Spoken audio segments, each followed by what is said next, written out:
안녕하십니까. 교육학 개론을 담당하는 고병갑입니다. 이번 시간에는 출제 비중은 아주 낮고 어쩌다가 나올까 말까 하는 영역으로 교육공학이 있는데 아니다를 수는 없습니다. 그래서 우리가 1차 시를 통해서 교육공학에서 중요한 그중에 출제 비중이 높다고 하는 것을 체크해 드리도록 하겠습니다. 자, 교육공학의 개념을 가지고 출제하진 않겠으면 교육공학은 옛날에는 아주 좁은 영역으로 설계와 개발의 활동을 교육공학이라고 했습니다만 오늘날에는 교육공학을 아주 넓은 개념으로 봐서 설계 단계부터 시작해서 나중에 자원, 그것을 개발하고 활용하고 관리하고 그리고 그에 대한 문제점까지 찾아내서 피드백을 하는 교육활동 전체 영역에 적용되는 이런 접근을 교육공학이라고 해서 교육공학의 영역을 굉장히 넓게 보고 있습니다.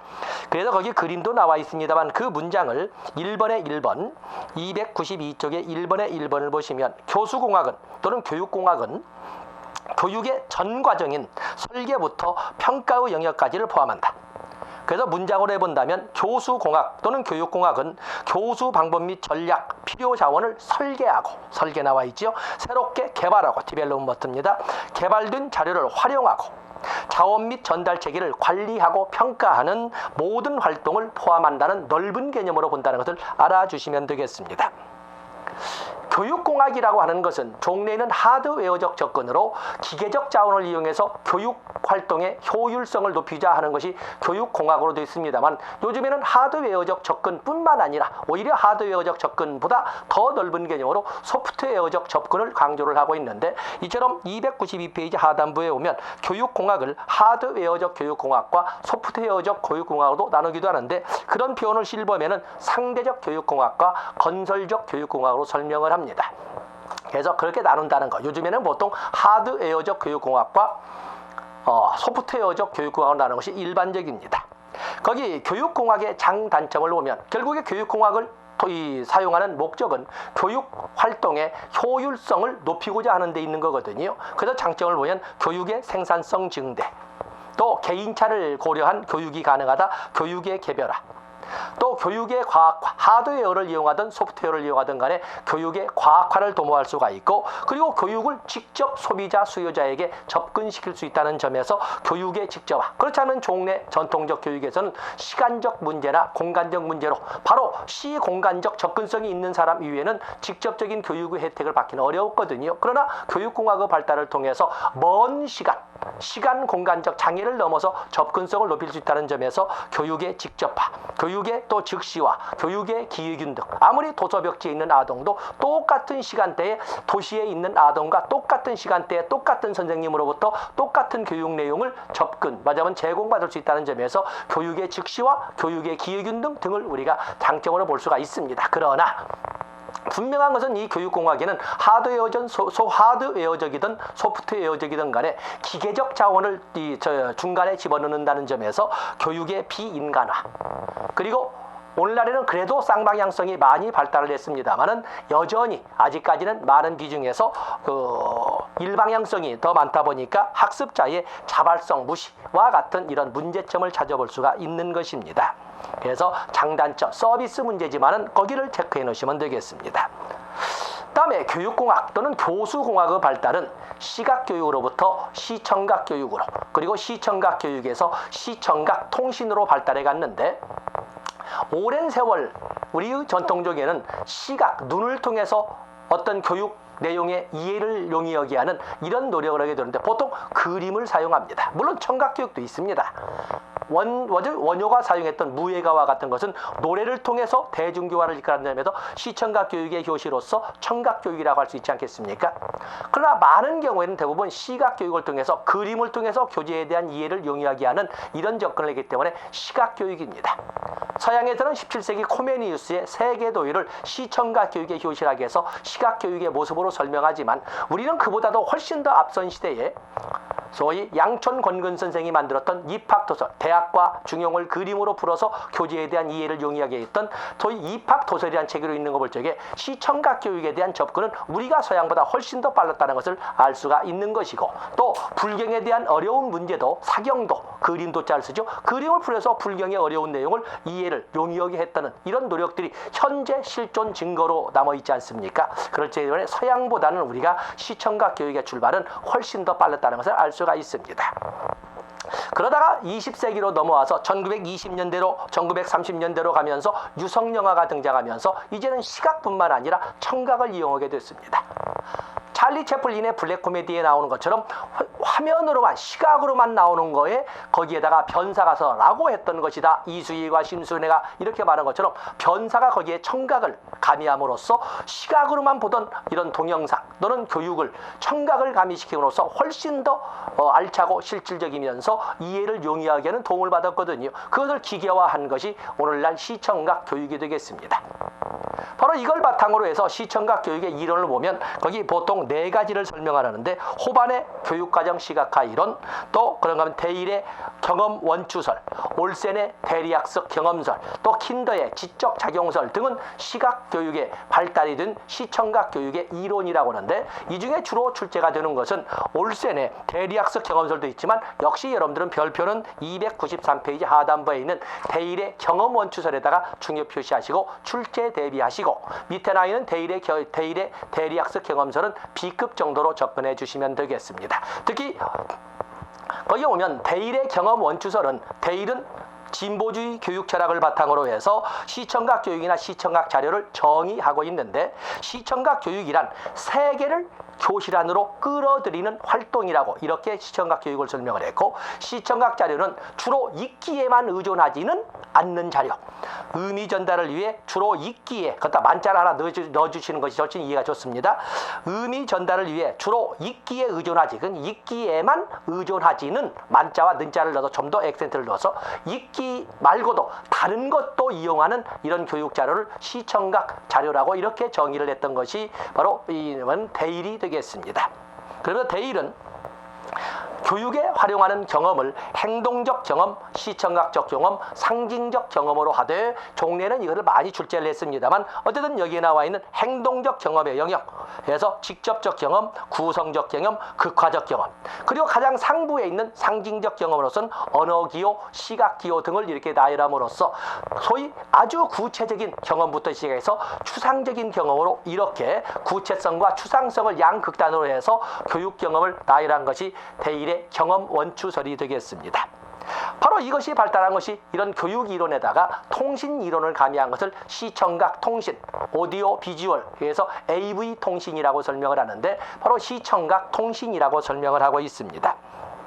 거기 294페이지 하단부에 보시면 시청각 통신 보면 시청각 통신은 시청각 교육 이론에 통신 이론을 결합해서 학습 효과를 극대화하고자 하는 이론을 시청각 통신 이론이라 하고 그리고 AV 이론이라고 하는데 행동주의 심리학 중에 특히 홀의 체계적 접근화설에서 나오는 체계적 조건화설에서 나오는 SOR설을 체크했다는 것을 여러분들이 거기다가 줄을 쳐놓으시면 됩니다.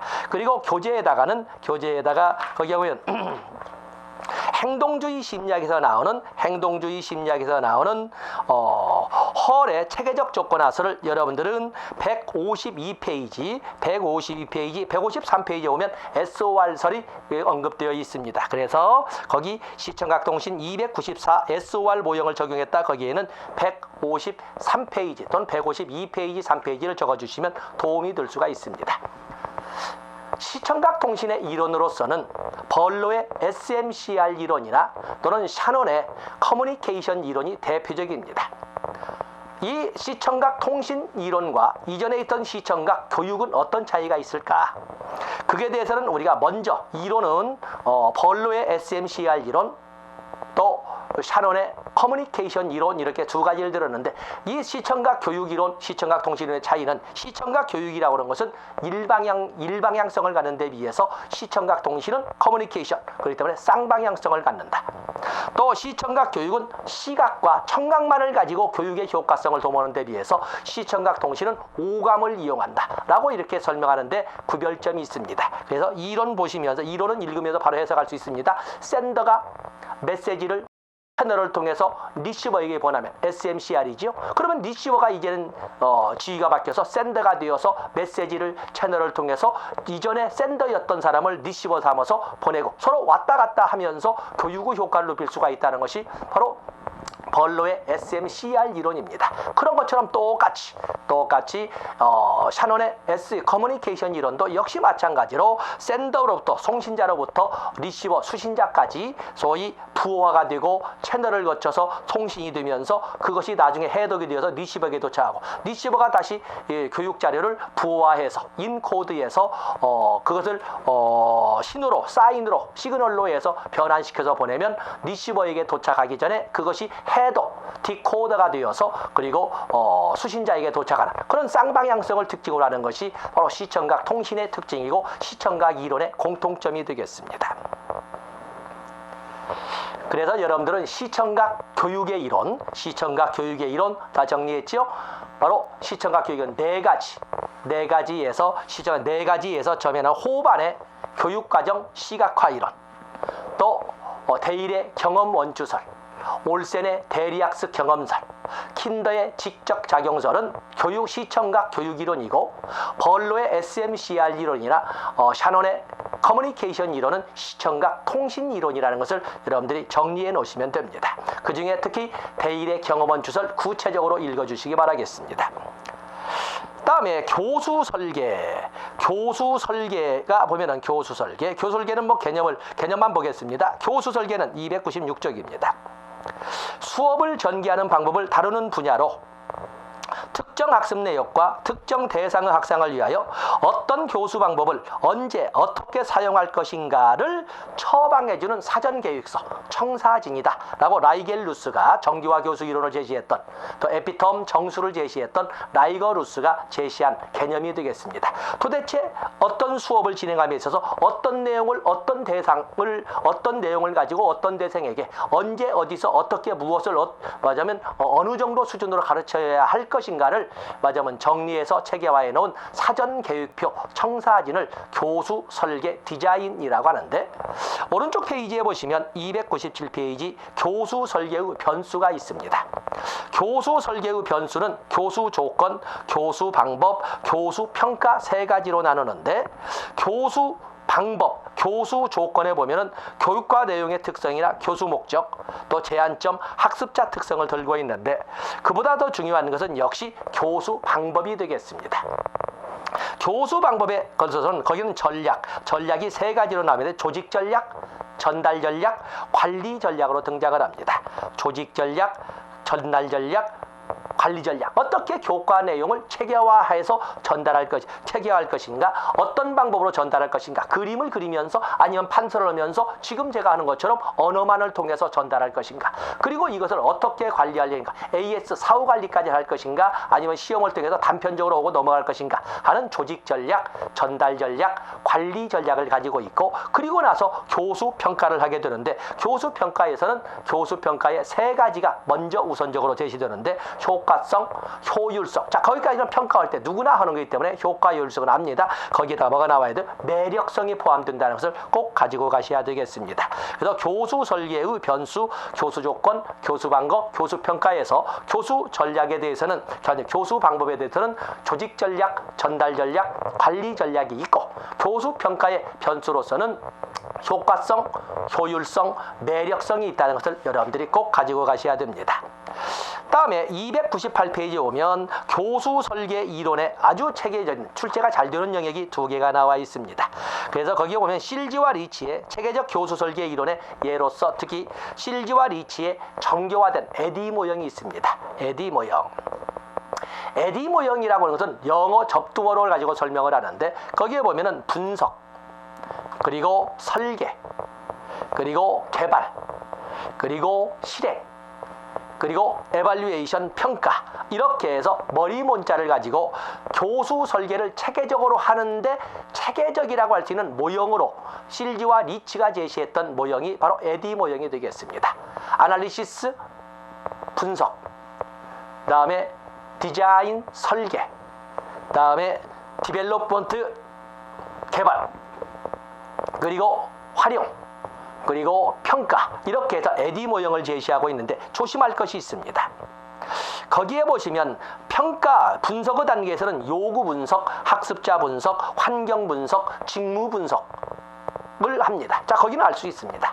다음에 설계를 보시면 수행 목표를 명세화하고 그리고 교수 전략을 짜는 건 알겠는데 평가 도구도 설계 단계에서 든다는 것을 줄을 쳐 놓으셔야 됩니다. 평가 도구 개발, 설계 단계가 되겠습니다.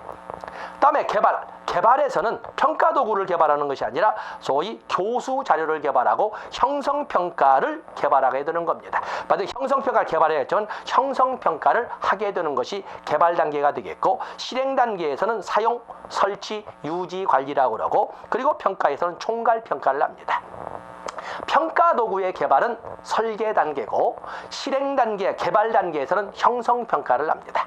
그리고 마지막 평가 단계에서는 총괄 평가를 한다는 것. 어떤 평가 도구의 제작은 설계 단계라는 걸 여러분들이 꼭 보시면서 그 영역을 가지고 딕과 캐리의 체계적 교수 설계 모형으로 연계시켜 보시면 거기에 분석, 요구 사정이나 앞에 그림을 보시면 딕과 캐리, 요구 사정이나 교수 내용의 분석, 학습자 분석, 환경 분석은 위의 실기와 리치로 본다면 당연히 거기는 분석 단계가 되겠고, 다음에 목표를 작성하고 평가 도구를 개발하고 교수 전략을 개발하는 단계, 수행 목표 작성, 평가 도구 개발, 그리고 교수 전략을 개발하는 이 세 단계는 설계 단계가 되겠습니다. 다음에 교수 자료를 개발하고 선정하고 형성평가를 설계하는 단계까지는 바로 이것은 형성평가 개발 단계가 되겠고, 다음에 실시 단계는 실행 단계가 되겠어요.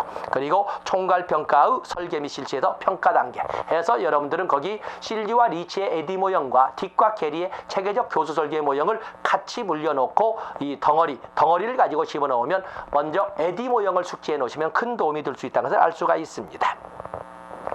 다음에 수업 매체가 있는데, 수업 매체에서는 여러분들이 다른 것은 여러분들이 읽어보시고 300페이지에 보시면 곧잘 나오는 것이 수업 매체 선정 시 고려 사항과 아시오 모형, 그래서 하인리와 모렌다의 아시오 모형, 바로 여기가 출제되는 영역이 되겠습니다. 그러다 보면 수업 매체 선정 시 고려사항 다 틀리진 않는데 한번 읽어보겠습니다. 수업 매체를 선정할 적에는 학습자의 수준이나 특성, 요구 분석의 결과를 고려해야 된다. 학습 과제의 특성을 고려해야 된다. 수업 사태를 고려해야 된다. 학습 장면도 고려하고 제시 장면의 적절성을 고려해야 된다. 또 교육 목표 달성의 적합성을 고려해야 된다. 그런데 자, 출처는 것은 다 이건 나와도 틀리지 않습니다. 경제성도 고려해야 됩니다. 경제성을 고려해야 된다. 그리고 수업 매체의 질적 양호도, 즉 효율성도 고려하고 수업 매체의 특성도 고려한다. 다 알 수가 있는데 경제성도 고려해야 된다는 것을 꼭 명심하시기 바라겠습니다. 다음에 별표를 한 5만 개 할 것이 바로 실지와 리치가 제시했던 에디 모형이나 또는 딕과 캐리의 체계적 교수 설계 모형 이상으로 더 중요한 것이 바로 여기 하인리와 모렌다가 제시했던 수업 매체 선정의 모형이 되겠습니다. 수업 매체 선정 절차로서 아시오 모형이 있는데 이것도 머리말로 먼저 아날리시스, 뭘 분석한다? 학습자의 요구 분석이 되겠습니다. 학습자 아날리시스. 다음에 목표 스테이트, 목표 진술이죠. 목표 진술. 다음에 교수 매체 셀렉션, 교수 매체를 선정하고, 그리고 교수 매체를 선정했으면 유틸리티, 교수 매체를 활용하고, 여기는 절차라기보다는 하나의 요구사항이 되겠지만 활용하는 단계에서 학습자의 참여를 리콰이어하고 그리고 나서 평가 및 수정을 하는 것이 바로 아시오가 되는 아날리시스, 학습자 아날리시스, 수업 목표 셀렉션, 그리고 수업 매체 스테이트, 아니면 수업 목표 스테이트, 또 그리고 수업 매체 셀렉션, 수업 매체를 선정하죠. 그리고 수업 매체를 활용 유틸리티하고, 그런 과정에서 학습자의 참여를 요구하고 리콰이어, 그린 다음에 수정, 평가 및 수정을 하는, 바로 이것이 아시오 모형이 되겠습니다. 역시 별표 넉넉이에서 실지와 리치의 모형과 더불어서 출제에 대비하시면 됩니다. 다음에 컴퓨터 활용이라고 하는 것은 워낙 보편화되어서 읽어드릴 것은 아닌 것이고, 중요한 것은 쭉 넘어가셔서 304페이지로 가시면 인터넷이 나와 있습니다. 인터넷을 여러분 모를 분이 누가 있겠습니까? 그러나 시험이기 때문에. 그래서 여러분들은 다 알긴 하지만 한번 시험용 용어로 읽어볼 필요가 있는 것이 거기 304, 305페이지에 있는 인터넷 학습의 유용성이 되겠습니다. 자, 인터넷으로 학습을 하면 동기유발이나 능동적 참여를 고려할 수 있다. 그리고 교수 중심의 수업보다는 학습자 중심의 교수 학습 환경을 제공할 수가 있다. 그리고 305페이지로 나오는 창의성과 종합적 사고를 길러줄 수가 있다. 그리고 시공을 초월한 융통성 있는 교육이 가능하다. 그렇죠? 시간적, 공간적 제약을 벗어날 수가 있다. 또 그런가 하면은 5번에 보시면 거대한 개인 도서관을 소유한 것처럼 원하는 정보를 언제든지 검색할 수가 있다. 또 중요한 것이 6번 체크하시고, 인터넷을 사용하면 인종, 종교, 연령, 장애 유무, 빈곤 유무, 빈곤 여부 이런 것 사용자를 차별하지 않습니다. 또 그런가 하면은 인터넷은 저기 3번에 있는 것처럼 창의력과 종합적인 사고도 길러주지만 결국에 세상을 교실 안으로 끌어들이는 이런 과정을 통해서 실생활 속에서 문제 해결력을 키울 수가 있다. 그런가 하면 8번도 체크해 주시고, 이건 양면성을 가지고 있습니다만은 글쓰기와 의사소통 능력을 길러준다. 다른 거 다 틀리지 않겠지요. 그 중에 사용자를 차별하지 않는다. 6번과 그리고 글쓰기와 의사소통 능력을 길러줄 수 있다. 6번과 8번 체크해 놓으면 나머지는 여러분들이 틀릴 수 있는 영역은 아니라고 보겠습니다. 역시 인터넷 학습의 유용성처럼 거기 2번 인터넷 교육 305페이지 하단부 나와 있지요. 원격 교육을 이용한 인터넷의 성격, 제목으로만 보시더라도 앞에서 나왔던 인터넷 학습의 유용성과 같은 개념으로 신속성, 초시간성, 초공간성, 시간적, 공간적 제약을 벗어날 수 있다 이 말이지요. 그런가 하면 시간의 동시성, 맞으면 통신의 동시성, 비동시성. 우리는 인터넷을 읽으면 동시에 쌍방향을 통해서 서로 문자 검색을 하면서 서로 대화도 할 수 있지만, 그런가 하면 문자를 보내고 나서 그 다음날 수신자는 그 다음날 보고 답을 할 수도 있는 거거든요. 동시성도 가지고 있고 비동시성도 가지고 있습니다. 또 그런가 하면 학습을 그냥 정해진 절차대로만 진행할 수 있는 선형적 학습도 할 수 있지만 중간 내가 필요한 영역만 자료를 뽑아서 이렇게 볼 수 있습니다. 여러분들은 우리가 인터넷을 통해서 내 수업을 꼭 어디 이 교육공학을 보려면 처음부터 교육학 입문부터 처음부터 봐서 여기까지 오는 것이 아니라 단지 여러분들은 교육공학 편을 탁 쳐가지고 바로 검색 들어갈 수가 있죠. 그래서 비선형성도 같이 볼 수가 있다. 이렇게 장점을 받습니다. 자, 여기까지 읽어온 것은 우리가 A-급이고, 사실은 여기 6절에 있는 구성주의가 가장 중요한 영역이 되겠어요. 구성주의는 보통 우리가 교육공학에 이렇게 집어넣어서 공부는 하고 있지만 어찌 보면 교육공학과 교육심리학의 교집합 부분에 있는 이런 그 영역이 구성주의라고 할 수가 있습니다. 구성주의와 대비될 수 있는 것이 객관주의라고 하는데, 객관주의는 누구나 들어도 누구나 봐도 그러하다라고 고개를 끄덕거릴 수 있는 보편성을 강조하는 데 비해서 여기 구성주의라고 하는 것은 인식의 주체마다 각기 다른 해석이 가능하다고 하는 상대적 관점을 강조하는 것이, 말하자면 보편성보다는 특수성, 저마다의 특수성을 강조하는 것이 바로 여기라는 구성주의가 되겠습니다. 그렇기 때문에 바로 객관주의 빼고 구성주의를 읽어보면, 구성주의는 어떠한 현상이나 사물을 볼 때 그 사물에 대한 해석은 인식의 주체인 저마다의 관점에 따라 다르다라는 것은 인식론에 초점을 두고 있고, 그렇기 때문에 객관적 실체나 그 의미는 개인에 따라 매우 다양하다고 보면서 객관적 실체성을 부정하는 입장이 구성주의가 되겠습니다. 그렇기 때문에 니을번에 보면 구성주의는 저마다의 주관적 경험을 강조를 합니다. 4번에 니을번 306쪽에 있는 것 니을번에 보시면 주관적 경험에 근거한 의미 창출, 인식의 주체인 저마다의 관점에 따른 의미 창출을 강조한다. 그리고 거기 보면은 단순한 인지 구조의 변화가 아니라 미음번 고차원적 사고 기능의 함양을 강조한다. 그리고 지식이라고 하는 것은 개별적이고 상대적일 수밖에 없다라는 관점이 바로 구성주의인데, 구성주의에서 바라보는 307쪽의 2번 구성주의의 지식 습득에 대한 기본 가정을 보세요. 거기에 보시면 지식은 외부로부터 만들어져서 주어지는 것이 아니라 인식의 주체에 의해서 만들어지는 것이다. 인식의 주체에 의해서 주관적으로 만들어지는 것이다 라고 설명을 합니다. 그리고 지식이라고 하는 것을 맥락적, 맥락 콘텍스트지요. 맥락적이라고 보면서 그래서 상황에 따라 지식이라고 하는 것은 상황에 따라 달라지는 것이다. 소위 똑같은 사과를 똑같은 사람이 보더라도 새벽에 보는 사과와 한여름 한낮에 보는 사과와 그런가 하면 소위 달빛이 고요한 한밤에 보는 사과는 똑같은 대상을 똑같은 사람이 봄에 따라서 상황에 따라 다르게 인식이 되는 거거든요. 그래서 구성주의에서는 지식을 맥락적이라고 하면서 인지적, 말하자면 인지라는 관점을 상황에 따라 달라진다 해서 맥락적이라고 표현하면서 상황적 인지라는 표현을 씁니다. 그렇기 때문에 저마다 수없이 많은 지식이 수없이 많은 상황에 의해서 만들어지기 때문에 이 우리가 살고 있는 이 지구상에는 엄청나게 많은 지식이 존재할 거예요. 그럼에도 불구하고 우리가 배우고 있는 지식은 뭘까? 이것은 그 어마어마하게 소위 셀 수 없을 정도로 어마어마한 지식 중에 사회적 협상을 통해서 대부분이라고 하는 약속에 의해서 지정된 것만 지식이라고 한다. 그래서 이 구성주의적 관점에서 지식은 사회적 협상을 통해서 형성된다라고 이렇게 설명하고 있습니다. 다음에 거기에 보시면 구성주의의 교수 원리는 교사 입장이기 때문에 여러분들은 쭉 넘어가셔서 310페이지 구성주의의 학습의 관점을 보세요. 구성주의의 학습의 관점. 구성주의에서는 교사가 일방적으로 모든 학생에게 똑같은 것을 가르쳐주는 것이 아니라 인식의 주체인 학습자마다 다른 관점으로 받아들인 것도 인식해야 된다. 그렇기 때문에 여기는 뭐야? 학습자의 주도권을 강조한다. 학습자의 구성적, 능동적 과정을 강조한다. 그래서 학습을 학습자의 능동적 과정이며 학습자의 구성적 과정이라고 본다. 그렇기 때문에 학습자를 능동적 존재, 자율적 존재, 비판적 사고를 언제나 해갈 수 있는 반성적 존재로 본다. 초인지를 강조한다. 또 6번의 이해에 의한 학습. 암기가 아니라 이해에 의한 학습을 강조한다. 또 협동학습. 자, 거기 줄표로 잡아야겠죠. 구성주의에서는 사회적 협상을 통해서 지식이 만들어지기 때문에 협동학습을 강조를 합니다. 그래서 어떻게 인식의 주체인 학습자마다 저마다의 관점으로 지식을 만들어 간다는데 협동학습을 강조할까?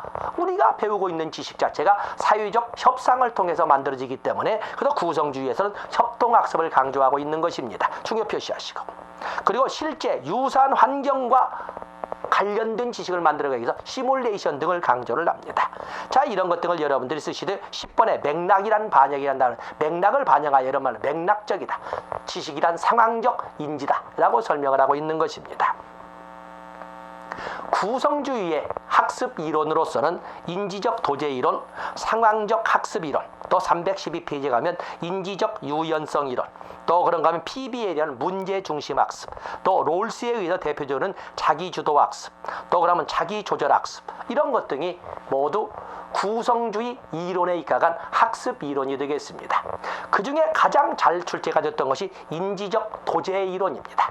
인지적 도제 이론. 거기 보시면 인지적 도제 이론은 사회문화적 환경과의 상호작용 과정에서 사회문화적 환경과의 상호작용에서 상황 속에서 이 말이지요. 지식이 구성되고 인지 발달이 이루어진다는 비고치키 이론과 관련 있는 것이 바로 인지적 도제 이론입니다. 거기 보면 인지적 도제 이론은 도제 교육의 장점을 반영하는 것이 되겠는데 거기 보시면 도제제도의 해석이 나와 있습니다. 처음에는 초보자가 실제 장면, 실제 상황에서 전문가가 과제를 수행하는 과정을 직접 관찰하고 이를 모방하고 수행하는 과정에서 지식과 기능을 연마하는 과정으로 이루어진 거거든요. 이걸 최대한 학습 과정에 적용하는 것을 바로 인지적 도제 이론이라고 합니다. 도제는 전문가, 마스터가 이렇게 하라고 시켜서 그걸 따라하면서 배우는 것이 아니라 마스터가 하는 것을 보면서 그것을 인식의 주체인 독립된 주체로서 받아들이면서 스스로 만들어가는 과정입니다. 그래서 그 과정까지를 내가 여러분에게 학습을 하고 좀 과하겠습니다만 한 번은 나왔던 과정입니다. 처음에는 도제가 마스터의 것을 마스터의 것을 본받을 수 있도록 전문가가 자기의 업무 수행 과정을 시범을 보이면서 또 마스터의 과정을 관찰하도록 하는 것이 모델링이고, 학습자가 과제를 수행하면 교사가 학습자에게 코멘트, 격려도 해주고 그리고 힌트도 주는 것을 코칭이라고 합니다. 그리고 나중에는 학습자가 거의 대부분의 업무를 수행하면서 뭔가 부족한 영역이 있으면 그 학습자 전문가가 약간 힘만 도와주는, 힘만 실어주는 비계 설정을 합니다.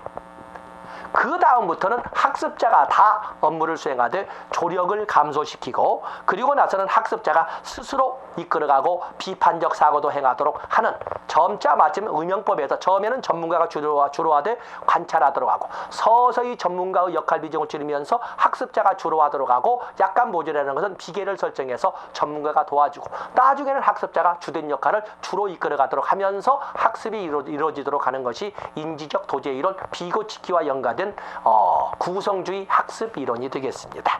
다른 것들도 여러 쭉 있지만은 다른 것들은 개념만 가지고 접근하시면 됩니다. 그래서 출제 비중은 낮습니다만 이 시간에는 이렇게 1차 시를 가지고 교육공학의 중요한 영역을 우리가 터치를 해봤습니다.